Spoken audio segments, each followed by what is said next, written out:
भारत देश के अंदर 2016 में जैसे इनकी सत्ता 14 में आई, इन्होंने यही इस देश की राजधानी दिल्ली के अंदर जो जंतर मंतर है, वहां पे पहले जो लगातार लोग आकर के और अपनी मुखरता से अपनी बात करते हैं। हमारे को बोलने की जो आजादी है, उस आजादी के ऊपर आप ताले लटकाना चाहते हैं, ये इस देश के अंदर नहीं चलेगा। इस देश की जो जनता है वो पढ़ी लिखी जनता है। इस देश के अंदर आम जनमानस का जो अधिकार है उससे आप खिलवाड़ नहीं कर सकते। तो मेरे हिसाब से बीजेपी के जो लोग हैं, युद्ध की आड़ में अपनी भारत देश के अंदर जो नई फसल जो बो रहे हैं, वो उस फसल की तैयारी कर रहे हैं। ये इजराइल और दोनों देशों के बीच में जो झगड़ा हो रहा है, ये वही 19 का जो चुनाव था, जो जम्मू कश्मीर के अंदर शहीद किए गए हमारे जवान, वही प्रोपगंडा अब दोबारा से वो तैयार कर दिया है। नमस्कार, मैं हूं तुषार और आप देख रहे हैं सौगंध टीवी। हमारे साथ मौजूद है रामफल जांगला जी, सामाजिक कार्यकर्ता हैं और इनसे हम सवाल पूछेंगे और वो सवाल होंगे राजनीतिक, चाहे वो जातीय जनगणना का मामला हो या इजराइल और फिलिस्तीन का मामला हो, सभी मुद्दों पे ये अपनी बात रखेंगे। चलिए पूछते हैं इनसे कुछ सवाल। सबसे पहले सर, अभी योगी आदित्यनाथ ने एक अपना फरमान जारी किया और कहा है कि जो भी सरकार का रुख होगा इजराइल फिलिस्तीन मामले पे, अगर आपका रुख उससे उलट है तो आपके खिलाफ कानूनी कार्रवाई हो सकती है, और अगर आपने उसके खिलाफ कुछ बोला तो। नहीं, ये तो देखिए बिल्कुल योगी जी ने तो आज कहा है, और ये तो 2016 से ही हो चुका था देश के अंदर। भारत देश के अंदर 2016 में जैसे इनकी सत्ता 14 में आई, इन्होंने यही इस देश की राजधानी दिल्ली के अंदर जो जंतर मंतर है, वहाँ पे पहले जो लगातार लोग आकर के और अपनी मुखरता से अपनी बात कहते थे। लेकिन जैसे इन्होंने 16 में आया, पूरा जंतर मंतर को खाली करा दिया कि आप यहाँ पे आओगे एक दिन के अंदर, चाहे वो बिहार से आए, केरला से आए, तमिलनाडु से, आंध्र प्रदेश से, सरकारों को कोई लेना देना नहीं है। कितनी तकलीफ है, कितना पैसा खर्च करके आया है, कितना मतलब वो आदमी उसकी आर्थिक स्थिति, मानसिक स्थिति खराब होगी। ये तो योगी जी ने तो बहुत लेट कहा, उसको सद्बुद्धि पहले आनी चाहिए थी। हमारे को बोलने की जो आज़ादी है, उस आज़ादी के ऊपर आप ताले लटकाना चाहते हो, ये इस देश के अंदर नहीं चलेगा। इस देश की जो जनता है वो पढ़ी लिखी जनता है। इस देश के अंदर आम जनमानस का जो अधिकार है उससे आप खिलवाड़ नहीं कर सकते। जनता आपको लेके आई थी और जनता आपको यहाँ से उखाड़ के फेंकने का काम करेगी। इजराइल का मामला है, एक सवाल है, इजराइल फिलिस्तीन मामले पे कांग्रेस पे भी सवाल उठ रहे हैं कि हिमंत बिस्वा शर्मा जो असम के चीफ मिनिस्टर है, उन्होंने कहा कि कांग्रेस अगर फिलिस्तीन के नागरिकों का समर्थन कर रही है, इसमें कोई बुरी बात नहीं है, लेकिन उनको हमास के खिलाफ भी जो आतंकी गुट है कुछ बोलना चाहिए था। जिस प्रकार से पाकिस्तान का जो रुख है इजराइल फिलिस्तीन मामले पे, उसी प्रकार का रुख जो है कांग्रेस पार्टी का है। तो इस चीज़ को आप कैसे देखते हैं, क्योंकि कहीं ना कहीं हमास का जो विरोध है वो कांग्रेस पार्टी ने नहीं किया है।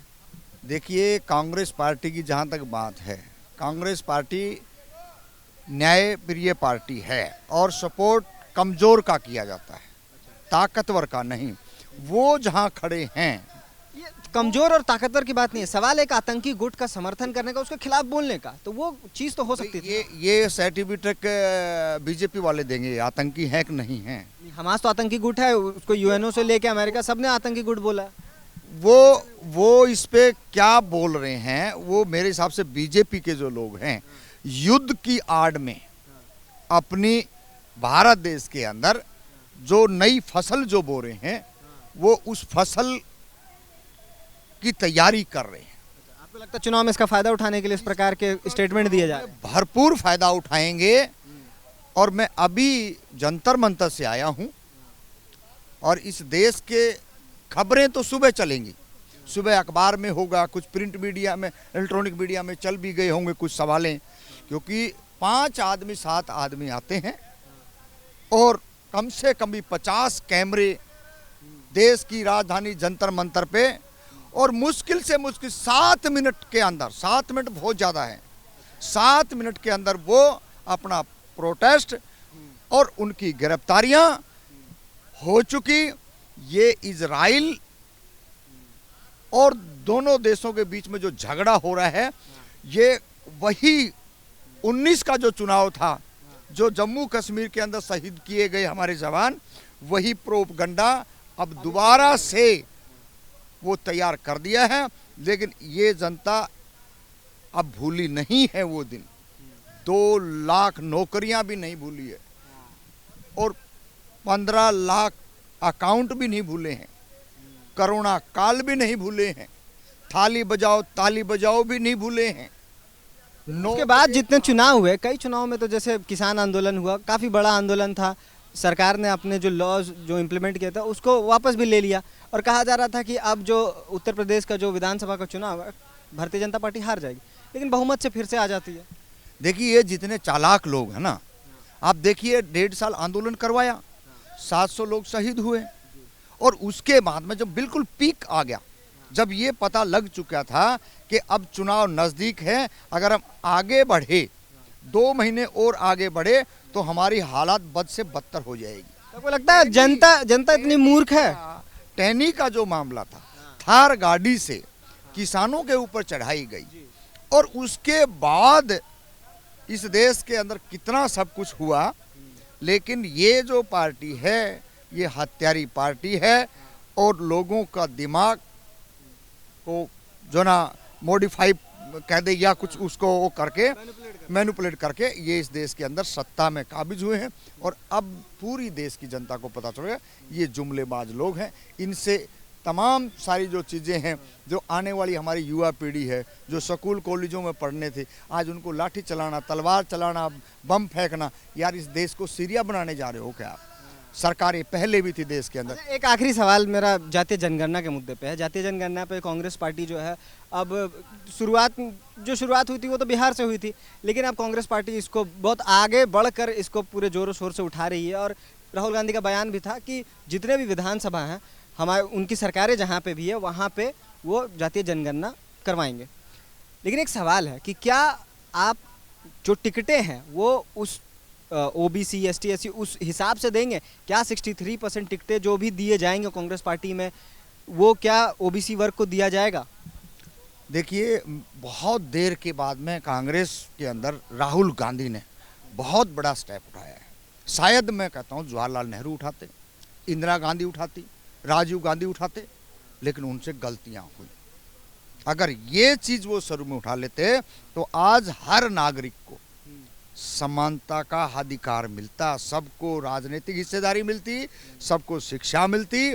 और आजकल जो आप जैसे युवा बच्चे जो बड़ी बड़ी स्ट्रीम मीडिया में जाने चाहिए थे, उनको रोकने का काम किसने किया? बीजेपी सरकार ने किया है। ये सबसे अगर खतरनाक इस देश के अंदर जातिगत जनगणना से सारी चीज़ें उभर के आएंगी, लेकिन नरेंद्र मोदी ने इस देश का बेड़ा गर्क करने में कोई कसर नहीं छोड़ी है। जातिगत जनगणना पूरे देश के सवाल का जवाब आपने नहीं दिया। क्या OBC को उस प्रकार से टिकटें मिलेंगी जिस प्रकार से उनके वोट परसेंटेज है? हमने कहा ना, OBC के बगैर, और ये चिंगारी भी इन्हीं RSS संघियों ने बेशक हमारी 10 साल बर्बाद किए हों, लेकिन गलती से इनके मुंह से निकल गया। OBC हमने इतने वहाँ पे मंत्री बना दिए, इतने हमने OBC को वो दे दिया, लेकिन OBC के लोगों को पता चल गया कि ये OBC के नाम पे सब अधिकार हमारे छीन रहे हैं। अब पूरे देश के अंदर OBC के बगैर जो भी राजनीतिक पार्टियां हैं, उनको ये बात का पता है कि पहले OBC के हक अधिकार, चाहे वो राजनीतिक हो, चाहे शैक्षणिक हो, चाहे शिक्षा के हों, तमाम जो चीज़ें हैं उसमें पहले बंटवारा करके तब ये आगे बढ़ेंगे। अन्यथा इनका बिस्तर जवाब अभी भी नहीं दिया आपने। जवाब दे दिया ना हमने, बिल्कुल। कांग्रेस पार्टी को सोचना पड़ेगा और कांग्रेस पार्टी सोचेगी इस पे। लेटेस्ट आया है हरियाणा के अंदर, कभी भी आज तक की हम बताते हैं 10 लोकसभा हैं, 10 लोकसभा में कभी भी अति पिछड़ों की कभी काउंटिंग ही नहीं हुई। और अब की बार पहले इन्होंने अपने एक कागज पर लिख के ने सार्वजनिक कर दिया कि हम एक MP जो है लोकसभा के अंदर अति पिछड़ा भेजेंगे, ईबीसी को देंगे, एक्सट्रीम जो बैकवर्ड कास्ट है एनबीसी को देंगे। तो जब वहाँ की बात आ गई तो हमारी मांग है कि कांग्रेस पार्टी भी 20 सीटें, हाँ बिल्कुल वो तो करें, लेकिन 20 सीटें जो है, जितनी आबादी है 33%, उसके हिसाब से होनी चाहिए। अगर वो नहीं देंगे तो देख लेना, अब 10 साल में कांग्रेस भुगत रही है, सबके सामने है। तो ये थी हमारी बातचीत, चाहे वो जातीय जनगणना का मामला हो या फिर इजराइल फिलिस्तीन का मामला। इन्होंने हर मुद्दे पे अपनी बात रखी है, और जो महिलाओं का भी मुद्दा है या फिर और भी कई मुद्दे, सब चीज़ पे बात हुई। अब आपको कैसी लगी ये हमारी वीडियो, कमेंट करके ज़रूर बताएं, और ऐसी ही तमाम खबरों के लिए देखते रहे सौगंध टीवी। धन्यवाद। आप देख रहे हैं सौगंध टीवी। सौगंध वतन की।